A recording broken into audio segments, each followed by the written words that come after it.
Hello everyone, Myzzrym here, bringing you today another Learn From Your Mistake video. It has been a long time. Actually, I have taken a lot of time to cast games such as the East Coast Monthly Madness Asia tournament, but also the thing is, I already covered a lot of the common pub mistakes through all of my other Learn From Your Mistake video. This time I took a replay from myself, which is playing the Invoker, and the topic of this Learn From Your Mistake is going to be don't push too late, because if we take a look at the lineup right now, we do not have a very bad late game lineup. I mean, by any means, we have Invoker, we have Tinker, we have the Skeleton King, and those three can really hold the ground in the late game. But on the other hand, what do we have? We have an Anti-mage. Now, usually when you have two, very good late game heroes, Anti-mage is not going to be that annoying. But here the main problem is, take a look at what hard CC we have. We only have Skeleton King with his stun. The other CC we have is the Deafening Blast from me, but the Deafening Blast only disables for a very short amount of time. The Ice Blast, no, not the Ice Blast, the Cold Snap, but the Cold Snap does mini stun only, so he will be able to blink away during in between those mini stuns. And there is the Tornado, which doesn't help you attack him while he's in Tornado.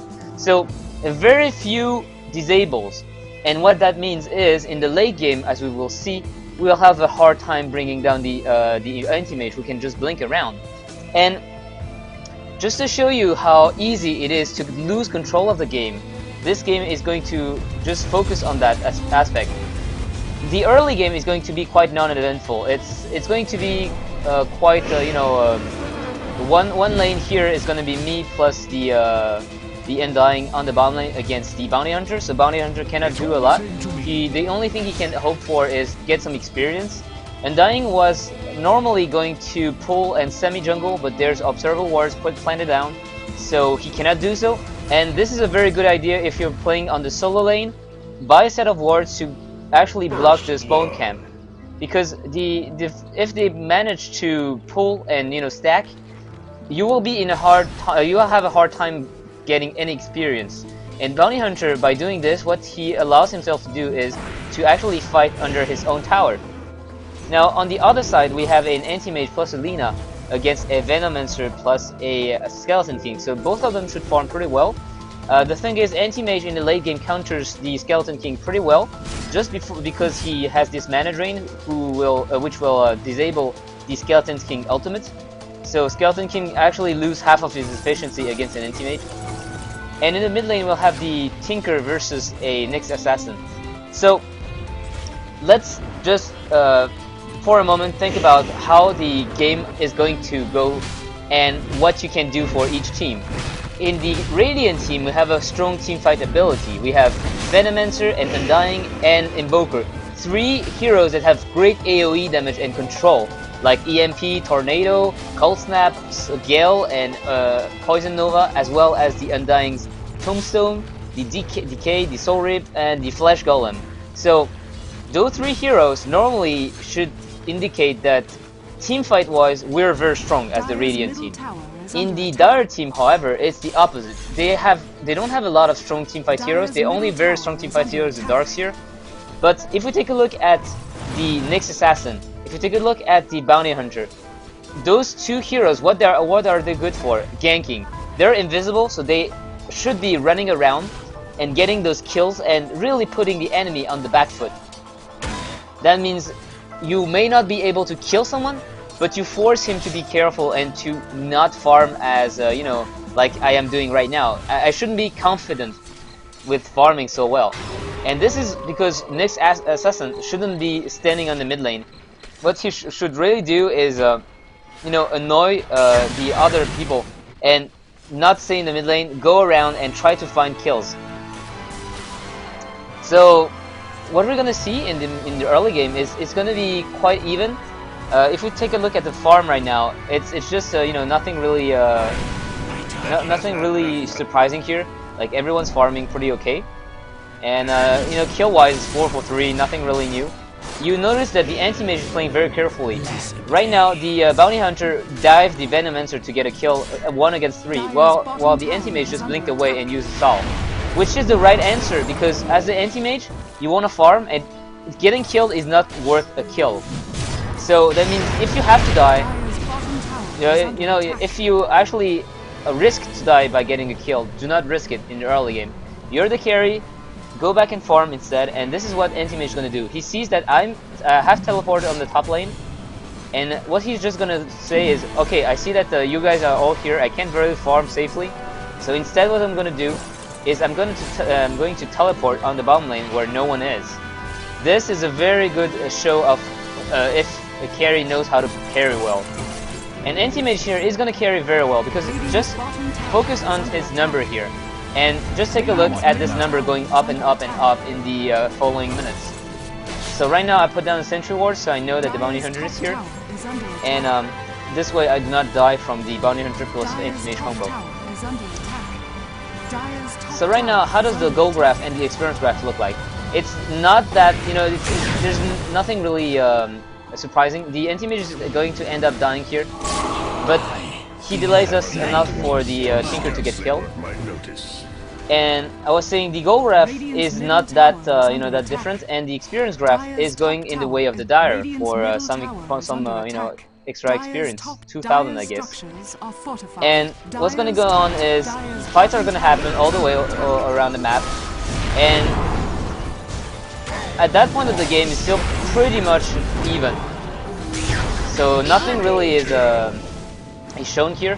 It's 6-10, but remember the fact that to win the game, you do not win the game when one team gets to 50, for example. You have to end up by killing the Ancient. So getting the kills is good, but getting the kills or getting a goal or getting the experience mean nothing if you cannot capitalize on this. And right now, this is the problem for the Dire team. They manage to find kills, but they cannot push because we have a Tinker that has that can. Oh, actually, he doesn't have the teleport boots yet. But what we do is we're being very careful and teleporting every time the lane is getting pushed. So we actually get the farm and also avoid the enemy getting any kind of map control on these areas. So they're gonna keep on fighting everywhere, and we're gonna push this lane. The mid lane is gonna call for us as well, and we're gonna find some kills here. So 8 for 11 right now, nothing really surprising. And if we take a look at the goal graph, it's going up and down, so nothing really surprising. And experience graph, it's still in the advantage of the Dire, but take a look at the Anti-mage lasted right now, 85. So he was sitting less than me. I was at like you know, 40 when he was at 20, and right now I'm only at 57 when he's at 89. So he goes on the tower, he hits on the tower, and now we're gonna see my allies doing a great mistake. So here I'm just disconnecting because I actually crashed, and there we go. So you see that all the enemies are actually going in the under to get this tower, and the mistake my allies are going to do, which is something you have to pay attention to in the you know, pub games, because very often you'll be eager to do this yourself. They find Alina and they are like, oh, we might get a quick kill and go back. And the fact is, they will fight not under the tower, so the tower won't be able to help them, and they ended up dying. So everyone here dies, and this is because they don't fight under the tower.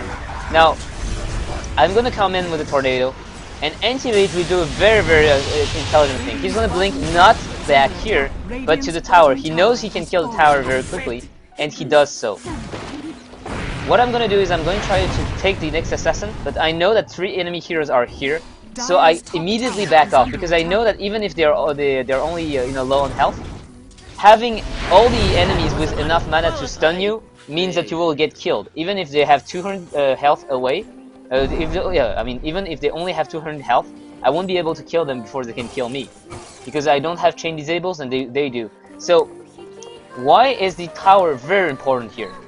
Because when you kill a tower, you gain 400 to 500 gold, and everyone in your team gains 200 gold. So in total, it's like 1,300 gold in an adventure team.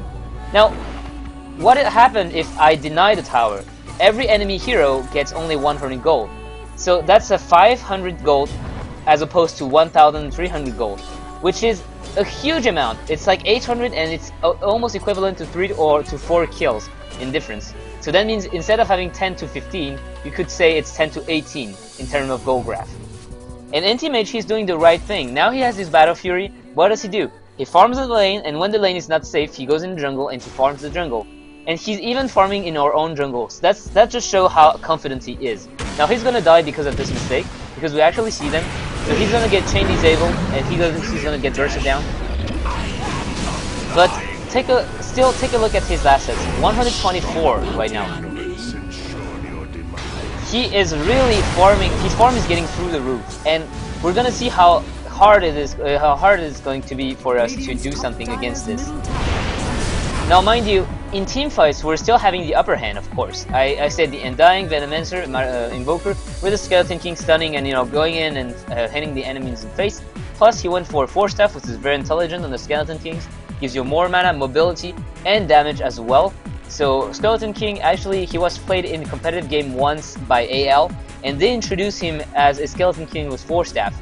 And it works very well. So, if ever you want to play Skeleton King, I really urge you to go for 4 staff, and you'll see how different it is, and how good it is if you know how to use it well.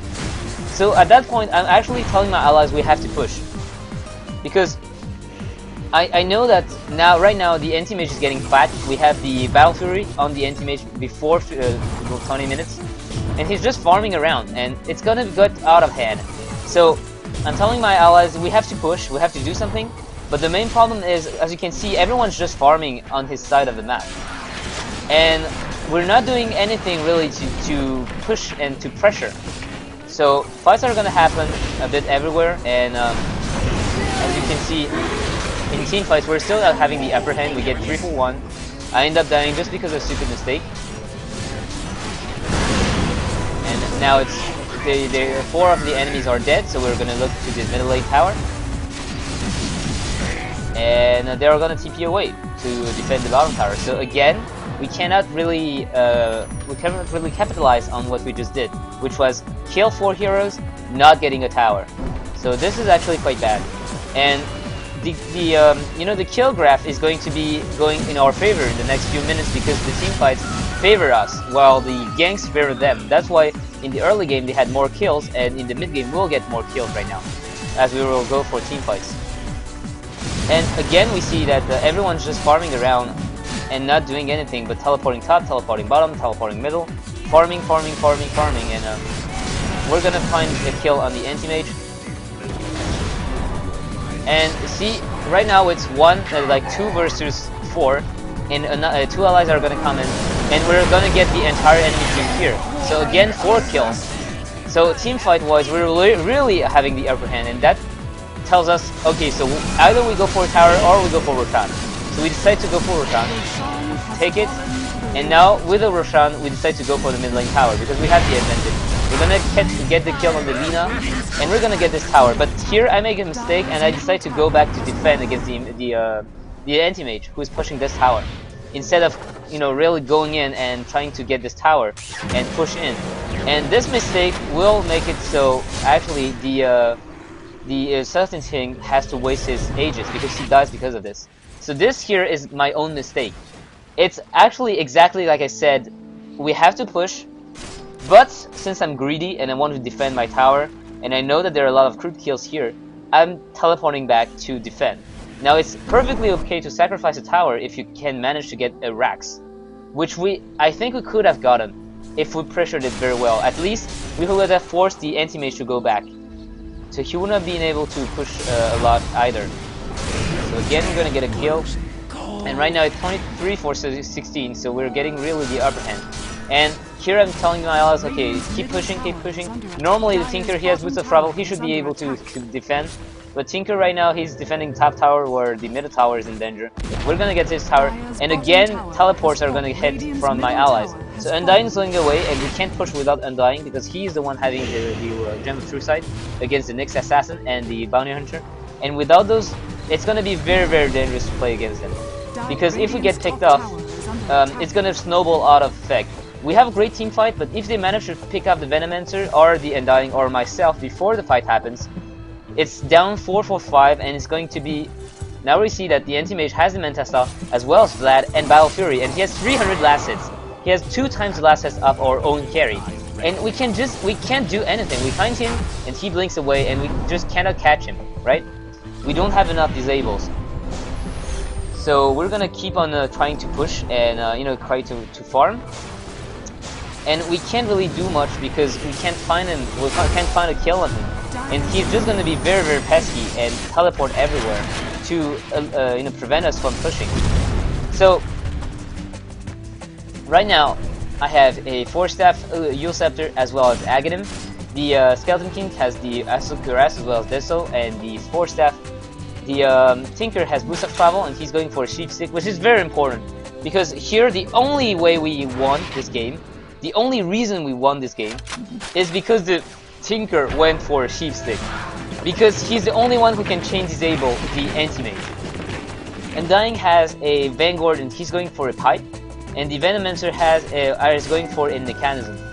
On the other hand, Anti-mage, he has a Vlad's plus Battle Fury plus Mental Style plus 5,000 gold. He's sitting at 350 kills, 50 crit kills in 35 minutes, which is insane. It's 10 creep kills per minute. So now we see the Lina has only the Blink Dagger. Darkseer is going for a Shiva's Gourd as well as Pipe. The Nyx Assassin has pretty much nothing. He's only having the Necronomicon of 1. And the Bounty Hunter only has the Drum of Endurance. So Bounty Hunter and Nyx are not very good in this game. They were not playing very well, and it's also because of this that we are allowed to win. Because the thing is, the Anti-mage is going to try and carry the game by himself, but he won't be able to because we will have the chain disable from the Tinker, and his allies aren't going really to help. His allies are going to goof around and keep on farming, while the Anti-mage tries to finish the game by himself. And the moment this is going to get this is the moment it's going to start getting interesting. We're gonna get this mid lane Rex, and I see that Anti-mage is going to go on our tower or bottom lane, so I'm gonna decide to go back and teleport. And I'm telling my allies right now, you're 2 against 4. There are 2 against 4. Go on, push this tower. You have the Skeleton Kings, he has the Reincarnate, go on. But they are afraid of the Anti-mage. And this is very important in the game, because it actually has a lot to do with the behavior of the players. When you're afraid of someone, you'll not do risky things. So right now, I teleport back, I tell them keep pushing. And they say, no way dude, Anti-mage is gonna come back, and he's gonna kill us all. Now, logically, Anti-mage, he cannot kill them all because 1 against 3, 1 against 4, he can't do anything like this. He can blink away, and most of the time we can't catch him because it's 1 versus 4, but he's not fighting, he's blinking away. So, right now, this is the moment where Anti-mage is good, is when everyone is separated. So he can just come in and get the kill. So he's gonna get the Undying here, and that's gonna be all. So Bounty Hunter is gonna get the kill on Venomancer, we're gonna get the kill on Darkseer, and everything's going to shit right now. Everyone's dying on our side, and right now you see the Skeleton King is running away with very little health. I'm sitting in the mid lane. I'm actually trying to flee from the Anti-mage. And when the Skeleton King is like in this situation, there's nothing you can do for him. So don't try to go out and help him. Instead, make sure you survive so you can defend 1 versus 4 in case it's necessary. So now this is the moment where it starts going bad for us. We got the middle racks, and we're like pretty confident. I'm saying, okay, we're just gonna have to take a second set of racks, and it's gonna be pretty much GG. So the problem is, you see how fast the Anti-mage bring down our towers. He has a Heart of Taurus now, Vladimir offering Mental Style, Battle Fury, he has everything in the book. So he's just blinking around, and there's no way we can kill him without chain disabling him. So right now it's just going worse and worse for us, because they're gonna initiate a team fight in the mid lane, and I just wanted to see what the Anti-mage does during this time. We're fighting in the mid lane. Anti-mage, what he does is he goes on the bottom lane tower, and the bottom lane tower has no health left. So again, they're gonna keep on farming, you know, farming around. Everyone's on the mid lane trying to chase someone here. And meantime, Anti-mage, he takes the tower, and then he blinks away.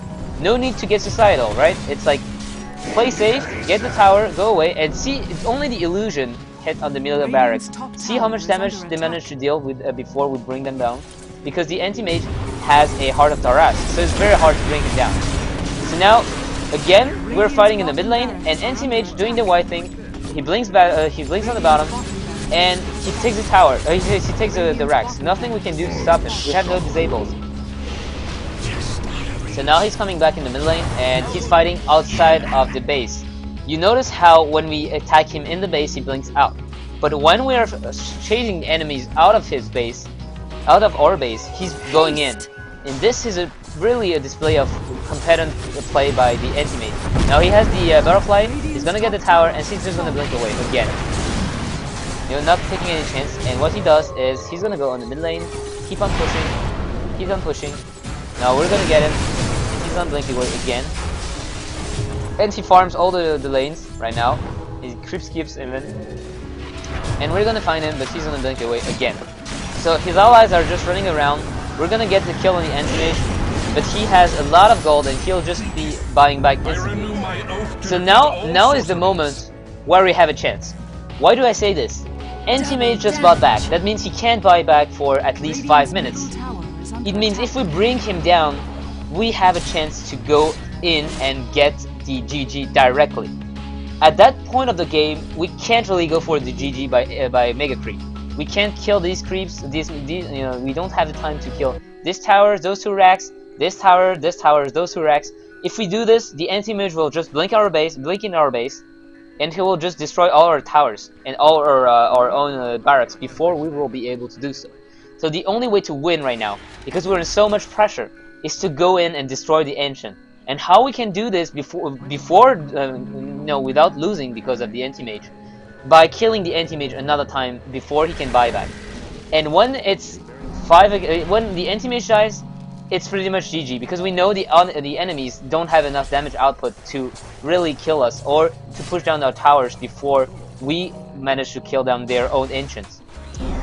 So right now we're gonna go on the Anti-mage again, and we don't manage to find him, unfortunately, but we're still sitting around being very careful.